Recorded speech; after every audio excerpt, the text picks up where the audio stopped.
Hello, I'm Jonasz Rewiński and you're watching Break the Fake. They make them, we break them, and tell you everything you need to know. And we're starting on a rather serious note today, the Amur region, Russian Federation, another black page in the history of Russian civil aviation. 49 people on board were killed when an An-24 passenger plane plummeted to the ground. There were no survivors.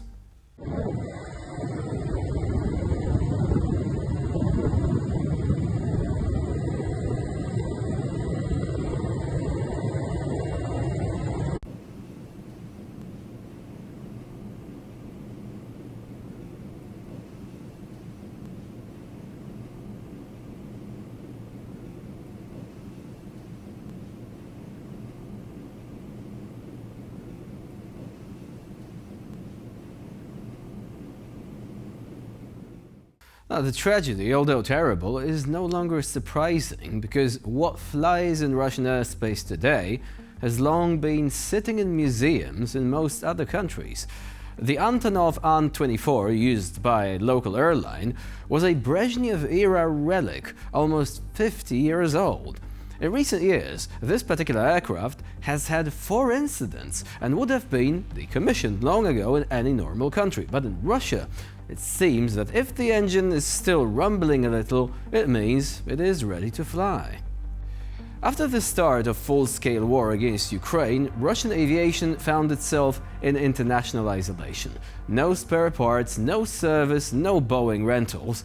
And if a few years ago Russians joked about a Zhiguli with wings, a somewhat ironic reference to a 1970s Russian car brand that lived well beyond the Soviet era, now apparently it is no longer a joke. Actually, a flying Zhiguli, despite the distinct lack of aerodynamics of its brick-like bodywork, would perhaps have been a better choice. The last of those cars, you see, rolled off the assembly line in 2012. While the Antonov was only in production until 1979. Just look at these passenger reviews of the An-24 a few hours before the crash.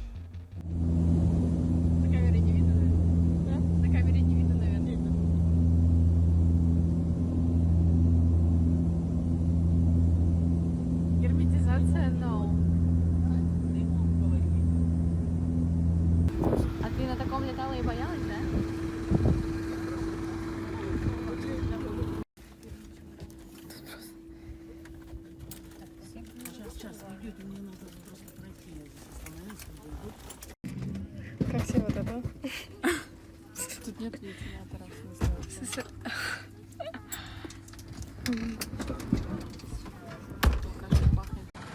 Мы в этот раз летим еще хуже, я лечу. Какой-то старый, мы просто... While Russian propaganda talks about the nation getting back on its feet, Russians are forced to fly on planes that rolled off the assembly line when the late great Prince of Darkness Ozzy Osbourne was enjoying early success on stage, while the likes of Iron Maiden or Metallica hadn't even released their first albums yet. This is how old they are. Today, all these crashes are a direct consequence of the Kremlin's policy, when it is more important to demonstrate greatness than to care about the safety of their own citizens. This disaster is yet another tragic illustration of the price the Russian people are paying for the Kremlin's military misadventures. Under sanctions, the resulting shortages of spare parts, and the blatant indifference to people's safety, even a routine flight within Russia turns into a game of Russian roulette, a game with one bullet for 49 seats. You can shout as much as you want from your screens about a great civilization, but a civilization in which stepping aboard a plane means praying for a miracle is doomed not to fly, but to fall. I guess it is only when the regime comes crashing down that ordinary Russians may be able to safely move around their own country without fear of becoming another addition to the nation's tragic aviation statistics. Russian television diva and queen of alternative reality, Margarita Simonian, has once again delighted the world with another broadcast featuring a statement that confidently makes it onto the list of phrases that can be quoted in classes on elementary logic, or more specifically in the section dedicated to examples of the catastrophic absence of said logic. In the Kremlin dictionary, turns out, "we did not attack" actually means a situation when you have a Kalashnikov in your hands, a mobilization order in your pocket, and a map of new regions that were annexed by your country, or at least so its government claims on TV.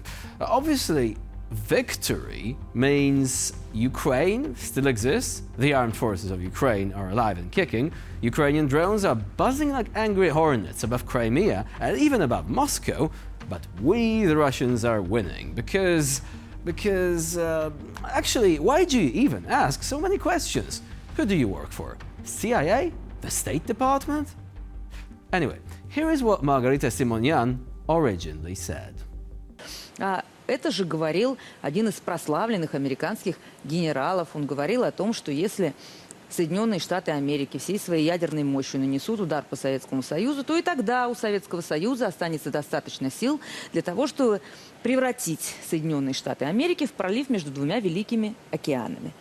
Сказав это, я не думаю, что до ядерной войны дойдет. Именно потому, что они такие неженки. Но я думаю, дойдет до того, что нам придется применить эту угрозу. Вот проснемся однажды ночью, как мы проснулись тогда в феврале 2022 году, и услышим, что, знаете ли, друзья, пора признать, что мы воюем не с Украиной. Мы Украину победили давным-давно, еще тогда в марте. Мы воюем с вами со всеми, точнее, это вы воюете с нами. Мы на вас не нападали, мы вас не трогали, мы защищали своих людей на Донбассе, собственно, все. Но так как вы воюете с нами, мы так долго это терпим, мы терпеть больше не можем. Поэтому мы теперь признаем, что мы воюем с вами и, собственно говоря, начинаем с вами воевать в ответ на вашу войну с нами уже который год. Simonyan seems to live in her own show called Russia Today, but in my head. There, she is the heroine standing on the barricades of the information war, firing away statements like a Katyusha rocket launcher, loudly, aimlessly, and mostly at her own people.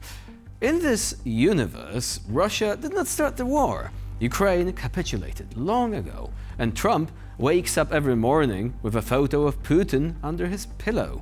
There are no sanctions. Everyone still buys Russian gas. Elon Musk is building factories in Siberia, and the Kremlin is still a military superpower that doesn't use donkeys and scooters instead of APCs.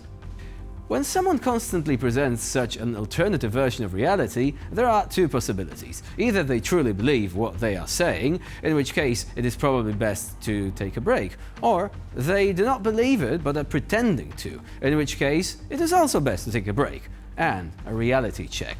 In any case, it's probably time for an information sanatorium for Miss Simonian. No broadcasts, no Kremlin, just a bed, some nice hot soup, and nice people in white coats who don't even ask if that second army in the world you're talking about is in the room with you now. And with this, we conclude this edition of Break the Fake. Please stay with us here on TVP World for more latest news and updates.